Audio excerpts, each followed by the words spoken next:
তিনটে ডিম দিয়ে এই ডিংচির মোল্ডে কিভাবে আমি একটা ম্যাঙ্গো ফ্লেভারের কেক বানালাম, সম্পূর্ণ সেই ডেকোরেশন সহ রেসিপি তোমাদের সাথে আজ আমি শেয়ার করছি।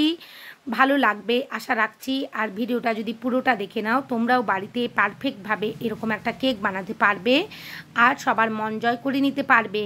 চলো দেখে নেওয়া যাক কেকটা আমি কিভাবে বানালাম। এখানে কেকটা বানানোর জন্য আমি 3টে ডিম নিয়ে নিয়েছি। অবশ্যই রুম টেম্পারেচারে থাকতে হবে ডিমটা। এরপর 1 চিমটে লবণ দিয়ে দিলাম। স্টেপ বাই স্টেপ আমি চিনিটা দিয়ে দেব, একসাথে সমস্ত চিনিটা দেব না। ধীরে ধীরে 3টে ধাপে আমি চিনিটা দিয়ে দিয়েছি। আর চিনিটা অবশ্যই আমি মিক্সি জারের মধ্যে গুঁড়ো করে নিয়েছি। এখানে সব সময় গুঁড়ো চিনিটাই ব্যবহার করতে হবে, কখনোই আস্ত দানা চিনিটা ব্যবহার করা যাবে না। বিটারের কাঁটা একেবারে হাই স্পিডে রেখে আমি খুব ভালোভাবে বিট করে নেব। এই চিনি আর ডিমটা মিশ্রণ একটা ফোমি আকার করে নেব। খুব ভালোভাবে আমার মিশে গেছে। এই পর্যায়ে আমি তেলটা দিয়ে দিলাম আর এসেন্সও দিয়ে দেব। এটা যেহেতু ম্যাঙ্গো কেক তাই ম্যাঙ্গো এসেন্স দিয়েছি আর ভ্যানিলা এসেন্স দিয়েছি কয়েক ড্রপ। এখানে কোনো রকমের হ্যান্ড উইক্স ব্যবহার করছি না, আমি বিটারের যে কাঁটাটা ছিল সেটা দিয়েই মাখিয়ে নেব ব্যাটারটা। ড্রাই ইনগ্রিডিয়েন্টসগুলো মাখিয়ে নিচ্ছি। দেখো এখানে ময়দা আমি একটা স্ট্রেনারের মধ্যে ধীরে ধীরে 3 থেকে 4 ধাপে চেলে নেব। একসাথে সমস্ত ময়দাটা দেব না। যদি একসাথে সমস্ত ময়দাটা দিয়ে দাও তাহলে ফোমটা বসে যাবে আর কেকটা রাইজ হবে না বা সফটনেস থাকবে না।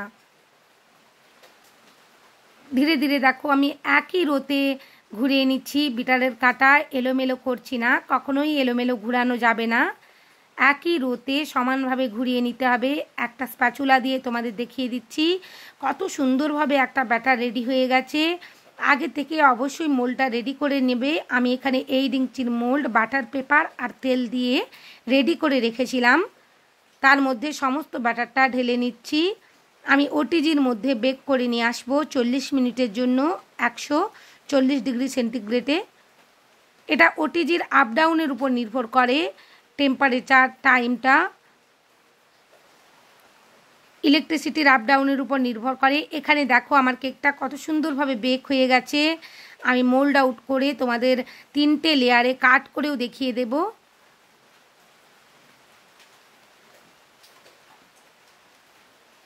আমি টার্নিং টেবিলটা ভালোভাবে কিচেন রুমাল দিয়ে ক্লিন করে নিলাম।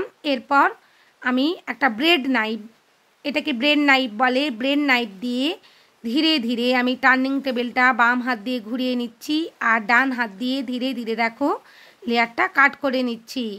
ভেতরটা দেখো কত সুন্দর নরম স্পঞ্জি তুলোর মতন একটা কেক রেডি হয়ে গেছে। এভাবে যদি আমার রেসিপি ফলো করে তোমরা কেক বানাও বাড়িতে, স্পঞ্জ অসাধারণ একটা কেক স্পঞ্জ বানাতে পারবে আর কেক রেডি করতে পারবে। এখানে আমি সুগার সিরাপের সাথে 2 টেবিল স্পুন ম্যাঙ্গো ক্রাশ মিশিয়ে নিয়েছিলাম। এই ম্যাঙ্গো ক্রাশটা যদি সুগার সিরাপের সাথে মিশিয়ে দাও খুব সুন্দর একটা ফ্লেভার আসে আর টেস্টও অসাধারণ হয়। ভালোভাবে সোপ করে নিয়েছি। এখানে আমি ক্রিমটা দিয়ে দিলাম। আমার যে সমস্ত বিগিনার বন্ধুরা ক্রিম হুইপ করতে গিয়ে বারবার অসুবিধেয় পড়ছো, আমার এই চ্যানেলে ভিডিও আপলোড করা আছে, তোমরা দেখে নিতে পারো। আমি এই ভিডিও ডেসক্রিপশান বক্সে কিভাবে একটা পারফেক্ট ক্রিম হুইপ করবে তার যে ভিডিও আছে লিঙ্কটা দিয়ে দেব, তোমরা একটু সময় করে দেখে নিও। সেই ভিডিওটা দেখলে আশা রাখছি তোমরা পারফেক্টভাবে একটা ক্রিম হুইপ করতে পারবে আর কেক বানাতে পারবে। ক্রিম কেক বানাতে যারা ভয় পাও যে ক্রিম মেল্ট হয়ে যাচ্ছে, সেই সমস্যা দূর হয়ে যাবে আশা রাখছি আমি। এখানে আমি দ্বিতীয় লেয়ারটাও একই রকমভাবে বসিয়ে দিয়েছি আর ক্রিম দিয়ে দিলাম একটু বেশি পরিমাণেই, যেহেতু বেসটা অনেকটাই বড়। ধীরে ধীরে একেবারে সাইডের অংশ থেকে আমি ক্রাম কোটিং করে নেব।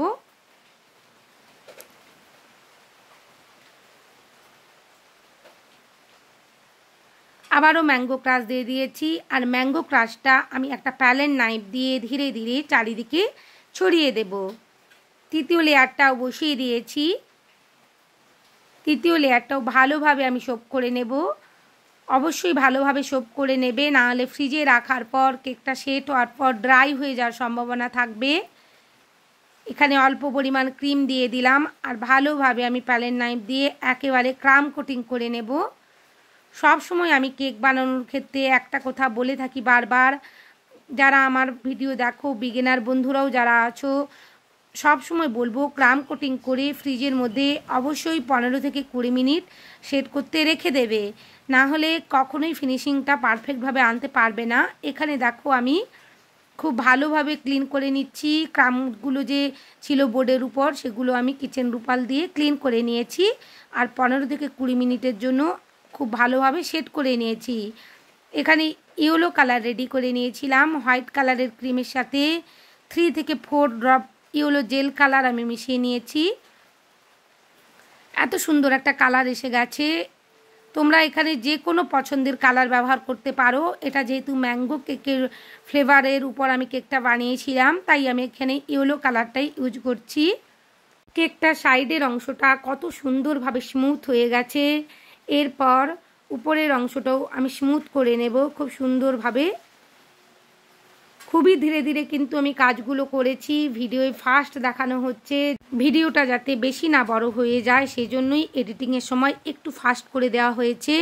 কিন্তু তোমরা ভেবো না যে দিদি খুবই তাড়াতাড়ি করছে, এই কাজগুলো কিন্তু খুব তাড়াতাড়ি করা যাবে না। খুবই আলতো হাতে সাবধানের সাথে কাজগুলো করতে হবে, কারণ ফিনিশিং পর্যায়ে একেবারে আমরা আর যদি তাড়াহুড়ো করতে যাও কেকের স্পঞ্জ ভীষণভাবেই নরম হয়, ক্রিম সহ স্পঞ্জ উঠে চলে আসবে, কখনোই পারফেক্টভাবে কাজটা কমপ্লিট করা যাবে না। তাই সব সময় ধীরে ধীরে ধৈর্য রেখে প্যালেট নাইফটা খুবই আলতোভাবে ধরে নিয়ে কাজটা করতে হবে। আমার লাইভ সেকশানে আমি এগুলো খুবই যত্ন করে দেখানোর চেষ্টা করেছি আর খুবই যত্ন করে তোমাদের সাথে আলোচনা করেছি। তোমরা সময় করে যারা নতুন কেক বানাতে চাইছো অবশ্যই দেখতে পারো, আশা করছি তোমাদের উপকারে লাগবে। দেখো এখানে আমি চকলেট গানাশ রেডি করে নিয়েছিলাম আর এখানে আমি একটা পাইপিং ব্যাগের মধ্যে গানাশটা ভরে নিয়েছি। খুব সুন্দরভাবে একটা লাইন করে নিচ্ছি গোল গোল করে। এরপর আমি একটা স্কিওয়ার দিয়ে একই রকমভাবে একই দিকে টেনে নেব, সামনের অংশে মাঝের অংশে টেনে নিচ্ছি। একটা খুব সুন্দর ডিজাইন হয়ে যাবে ওয়েভ ডিজাইনের মতন। এই ডিজাইনগুলো এখন খুবই ট্রেন্ডিংয়ে চলছে আর দেখতেও ভালো লাগে। আর বারবার কিন্তু আমি কিচেন রুমালের মধ্যে স্কিওয়ারটা ক্লিন করে নিচ্ছি। একই স্কিওয়ার দিয়ে কখনোই করতে যেও না, তাহলে এখানে যে ডিজাইনটা করছো চকলেটটা খুবই খারাপ লাগবে দেখতে, ভালো লাগবে না। তাই বারবার স্কিওয়ারটা ক্লিন করে নেবে একটা লাইন টানার পর। এখানে আমি পাইপিং ব্যাগের মধ্যে একটু নিউট্রাল জেলের সাথে ইয়েলো জেল কালার মিশিয়ে নিয়েছিলাম। অবশ্যই 2 টেবিল স্পুন নিউট্রাল জেলের সাথে 1 টেবিল স্পুন এখানে আমি ওয়াটার অ্যাড করেছি, বা তার থেকে একটু কম ওয়াটারও তোমরা অ্যাড করতে পারো, কোনো অসুবিধে নেই। বেশি ওয়াটার এখানে দিতে যেও না, তাহলে নিউট্রাল জেলটা জল কেটে যাবে আর পারফেক্টভাবে ড্রিপিং হবে না আর দেখতেও ভালো লাগবে না। ধীরে ধীরে দেখো আমার ড্রিপিংটা হয়ে গেছে। আমি এখানে 6B নম্বর একটা নোজেল দিয়ে খুব সুন্দরভাবে মোদকের মতন একটা ডিজাইন করে নিচ্ছি। আর যে অংশগুলো ছেড়ে যাচ্ছি ওখানে আমি পিঙ্ক কালারের 46 নোজেল দিয়ে একটা ডিজাইন করে নেব একই রকমভাবে। তোমাদের যদি আমার এই কেকের রেসিপিটা আর ডিজাইনটা ভালো লাগে, প্লিজ আমার চ্যানেলে নতুন বন্ধু হয়ে থাকলে চ্যানেলটা সাবস্ক্রাইব করবার অনুরোধ জানাচ্ছি। আর ভালো লাগলে অবশ্যই লাইক শেয়ার কমেন্ট করো বন্ধুরা। বাড়িতে অবশ্যই এরকম ধরনের কেকগুলো বানিও, আমার রেসিপি ফলো করলে 100% আমি গ্যারেন্টি দিচ্ছি তোমরা সাকসেস পাবেই।